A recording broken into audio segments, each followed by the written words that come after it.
Welcome back to another video. In this video, I'll be giving you a overview of gradient descent based optimization.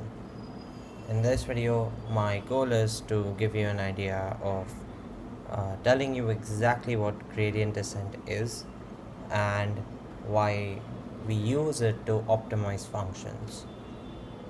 A lot of you might have heard of the name gradient descent majorly through deep learning and the explosion of AI right now in the world, and everyone really trying to get their hands dirty with AI.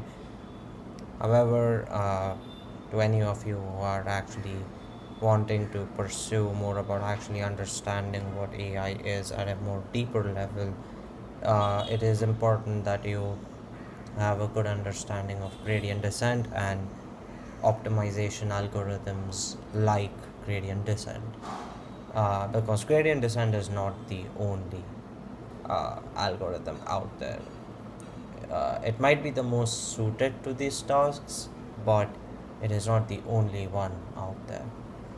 So, yeah, uh, I'll just walk you through what the algorithm is, what the equations mean, and stuff like that. I, of course, expect at least a little bit of a mathematical background when you guys watch this. However, it's not too it's not too crazy in terms of math, because you only really need to know some multivariable calculus, not a lot, just a bit. So yeah, I'll just like project my iPad screen now so you guys can see it and we can get started. All right, so gradient descent, and I'll just say an introduction, because there is more to it and I won't go over that. So, first off, you need to look at a very general problem, which is optimizing a function.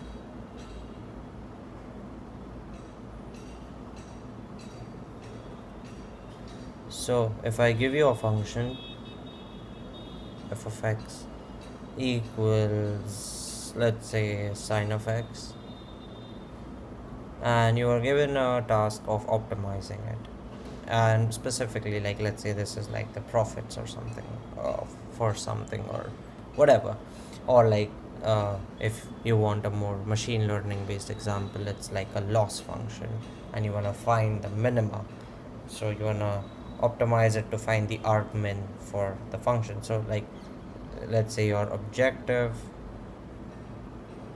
is to find argmin of f of x, and assume, so this is your objective, which is I want to find the argmin of this function. Argmin basically means the x value at which the function is minimized.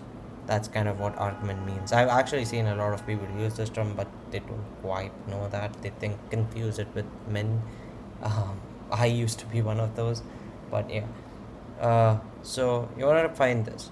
How exactly would you go around doing that? Well, to anyone who has done like the most basic of calculus can probably know that, well, you just differentiate it, so you just take the derivative and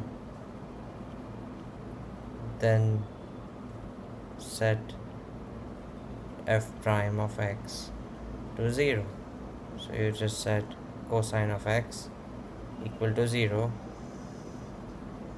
and then you get like answers like x equals pi by 2, and so on and so forth. And then you have to do like the second derivative test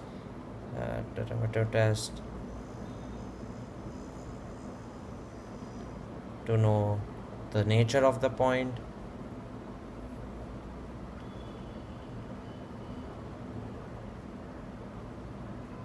Extrema, we can just call it extrema, because in this case you will see that this is actually the maxima that we have found, not the minima.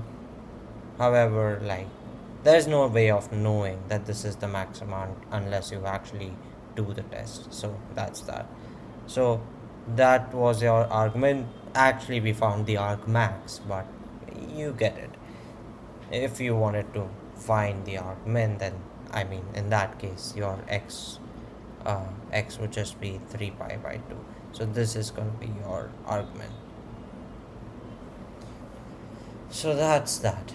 However, now we can go into something more crazier, something like f of x comma y, and let's say that is x squared plus y squared. Now we have two parameters. You pretty much would do the same thing. If you want to optimize, if you want to find the critical points over a particular domain, you would first define your domain in some particular way, and then you would follow the first step, which is test the edges of the domain and find the critical points and check their nature via the discriminant. If you guys have done like calc 2, calc 3, I think this is calc 3, I'm not sure. Uh, but then you know that this stuff you can just do with like partial differentiation, and it's pretty basic. But again, as you can see, this is basic. We can do this. We can do this with our hands. There are ways you can do this on your computer. You, all in all, if I was to give you a function like this, there is a very clear path for me to give you an optimal answer. It's like there is no question of, oh, if I gave you a min or a max that or a argmin or argmax, that there would be any doubt that, oh, maybe this is not the argmin or argmax, because we use like very rigorous mathematical formulations to justify, oh, okay, this is the argument, because like calculus is a well-known thing. It works, we know it works, and so we know that whatever happens here, it's all determined, like it's all like for sure, like whatever we obtain here, it is the correct answer. However, like I said, but we did go up a dimension, we added another independent variable. So imagine if I was to add a bunch of variables like a1, a2, dot dot dot dot dot, an, and your an was your, and then you have some crazy jargon here, and then let's say n is equal to some like 10 to the power 12 or something like that, something pretty large. And this surface is also very complex, and of course like multi dimensional. So then there are two problems. The first problem is, well, n is very large. So initially, let's say even if we were very lazy and we didn't want to calculate all of this partial derivative, discriminant, blah blah blah by hand, what we could do is we could just graph the surface in this particular scenario, and you can view the graph and you can sort of pinpoint the location, and you can get a, you can eyeball the optimal points. However, here, since n is super large, you have too many variables, and so you cannot graph it because the function is very complex. That's one thing. So, if I see a minima somewhere, there is no way for my brain to say if that is actually the global minima or global maxima. There is a chance it's a local minima or local maxima. However, also I cannot graph it because just can't graph it, because like imagine this, like ChatGPT and stuff, these have like trillions of parameters, these neural networks. So your functions are defined on all of these weights and biases, and there are so many weights and biases, like you have those trillions of weights and biases. So when you have so many parameters and when you are trying to understand the function, there's no way you can actually understand the function, because there is a there is a quote unquote function, but you can't actually do much with it. Like, it exists, but it's far too complex to actually understand and optimize using your just derivative based setting. Like, by just setting the derivative equal to 0, you can't quite do that, unfortunately. So yeah, so now let's actually look at a simple example again. We'll go back to our very simple 2D case, but now we will assume that we cannot use any of these deterministic, like very straightforward ways of calculating the arguments and stuff. So let's say, actually, you know what? I'll give you guys something that's a bit better. So if I give you a function like this, so this is your function f of x, like this is going to be your f of x, and then this is going to be your x, and this is your function, and your job is basically going to be to find the minimum of this function. That's your job. So this, now, like I said, we cannot use those methods. However, we will borrow one tool from those methods, which is the derivative. Because we know that when you are back propagating through neural networks, you are taking those derivatives, you are taking those partial derivatives, and there are very proper ways of doing that. So we have the derivatives in our hands, but we can't do much with those derivatives. Like, we can't do this setting them to 0 stuff. Like, we can't do that, but we can do, like, we have the values in our hands. We have the derivatives evaluated at a point in our hands. So that's the one thing we are borrowing. So what exactly do we do? Well, for that you need to understand what exactly is a derivative. It's the slope of the tangent line. Okay, well, so what does that mean? Okay, if the slope of the tangent line is going to be positive, then you know the function is going to be increasing, because it's going to be going up. Similarly, if the slope of the tangent line is negative, then I know that the function is going to be decreasing at that point, or like in that, like, very small interval. uh, so, well, okay, that's pretty cool, but wait, where exactly does that help us? Well, that's exactly where it helps us, because if I know that the derivative of a function is positive or something like that, and I'm like pushing it towards a certain derivative, then maybe I can reach where I want to reach. I know that's a bit of a hand wavy explanation, so let me kind of walk you through it a bit better. So if I have the derivative, and I'll just represent it as f prime, which is greater than 0, then I know that the function is increasing. Similarly, if I know that the derivative is less than 0, then I know that the function is decreasing. We will ignore the equal to 0 case at the moment, just ignore that at the moment. Now I'll just throw out an equation for you, just keep that in mind.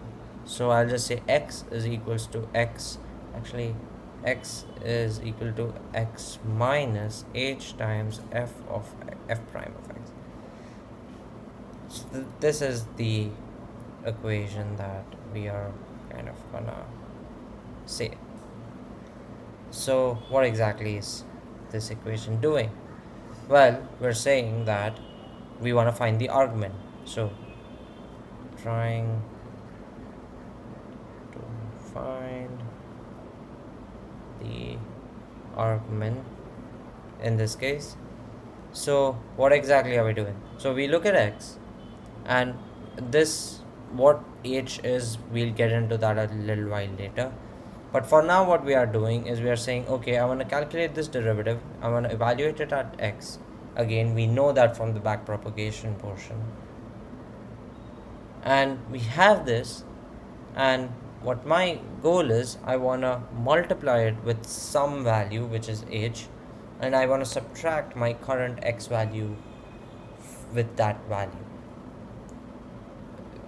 Now, why are we doing that?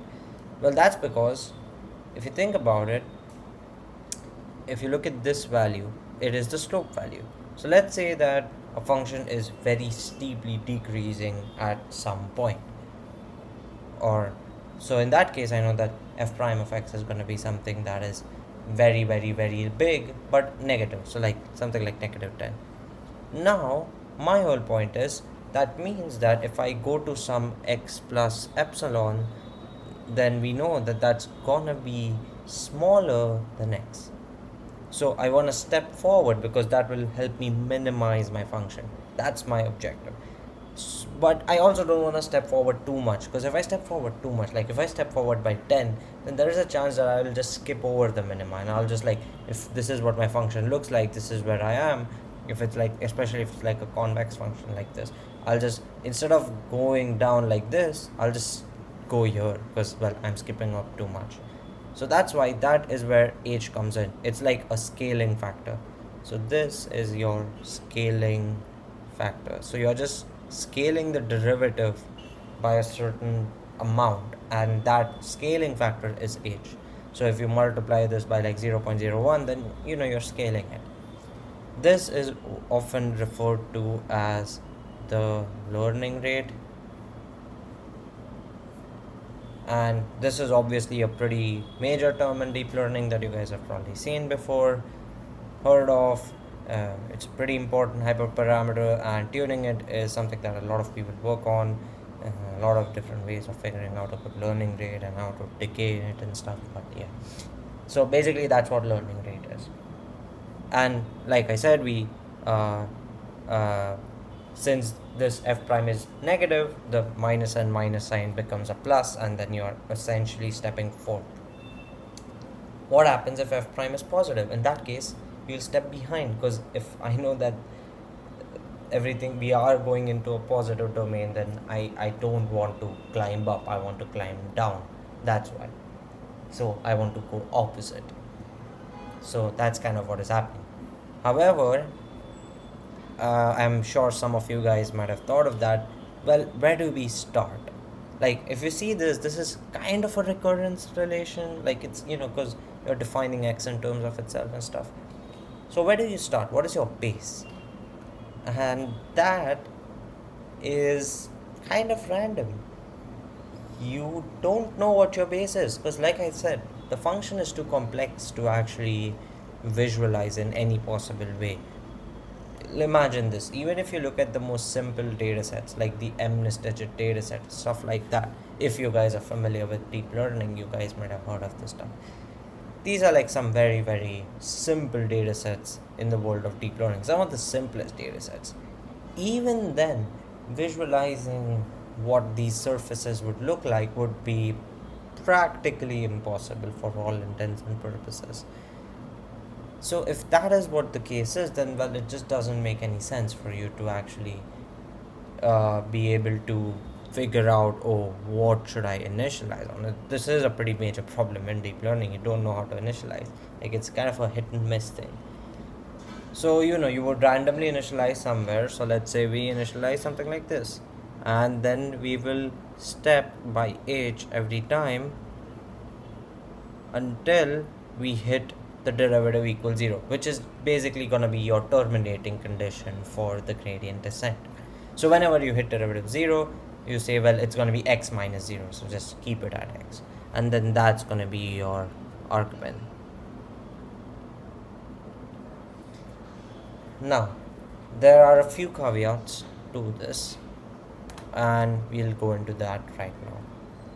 First thing, if you look at this method, this function that we just graphed and got the argument of, it's a very idealistic function. You never actually get functions like this. Like, for example, imagine if you had a function looking like this.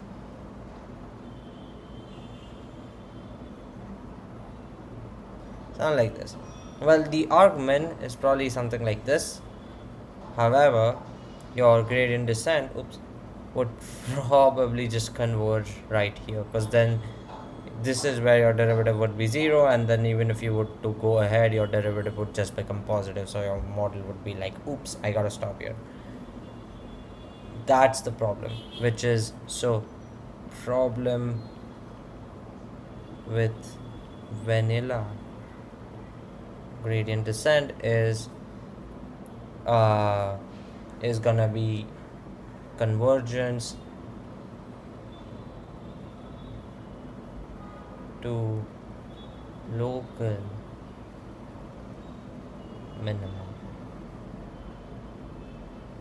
instead of global minimum. And there is no way of verifying if you actually converge to a local or global minimum. So that's kind of the main problem.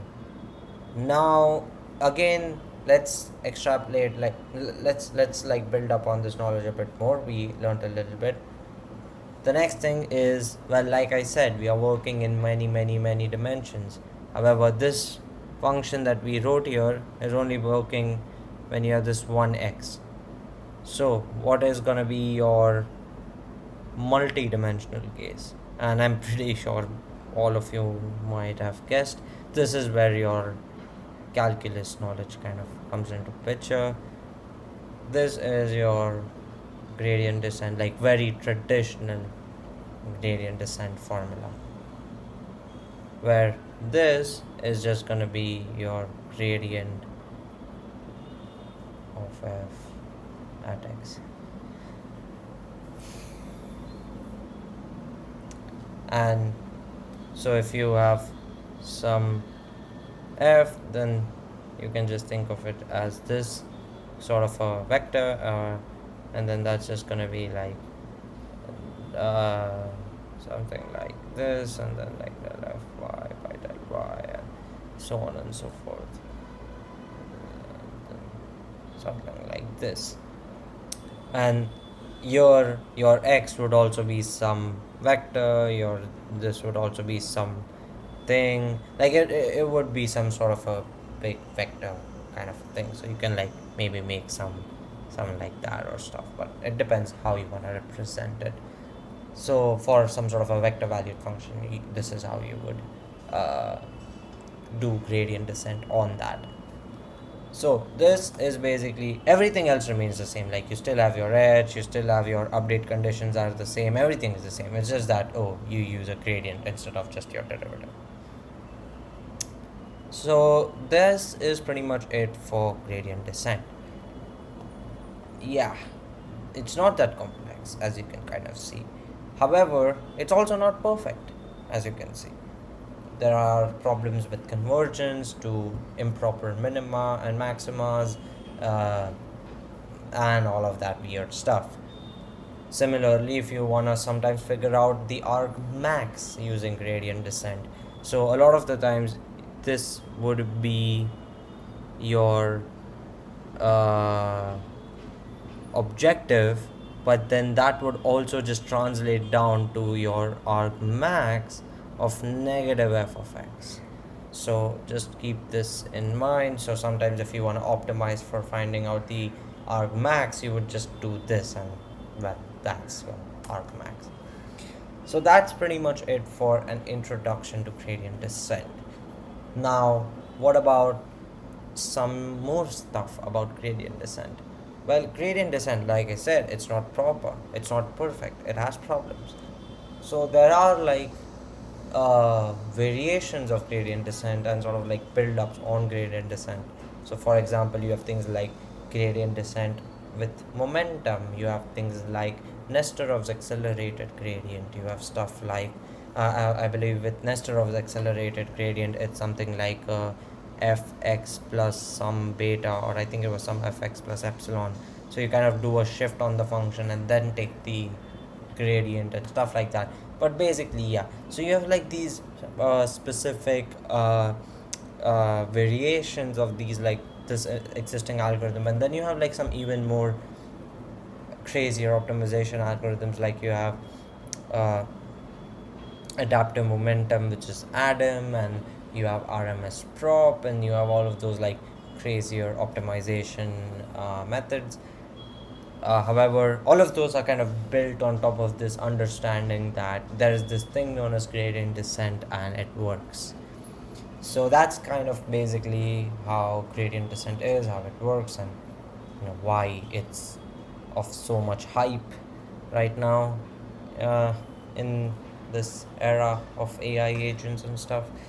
But yeah, so as you can see, this is kind of a very, very brief introduction to how gradient descent is. Uh, I mean, of course, if you guys are in like university, they'll probably be have some sort of a course that teaches you about this stuff. So I would recommend that if you want to learn more, you can either watch some more YouTube videos, read a blog or two, or just take a course on like machine learning and stuff. Because like that's kind of how I learned all of this. So yeah. So yeah, that's pretty much it for this video, and I hope you enjoyed it. And I know it's not like what I do generally, it's a little bit off topic, but since like what I've been doing recently, not that I've been posting recently, but yeah, yeah, but whatever. So I hope you enjoyed the video, and if you did, do like and subscribe to the channel, and let me know what else it is that you would like to see, and I'll try to do that. So that's it for this one. Bye bye.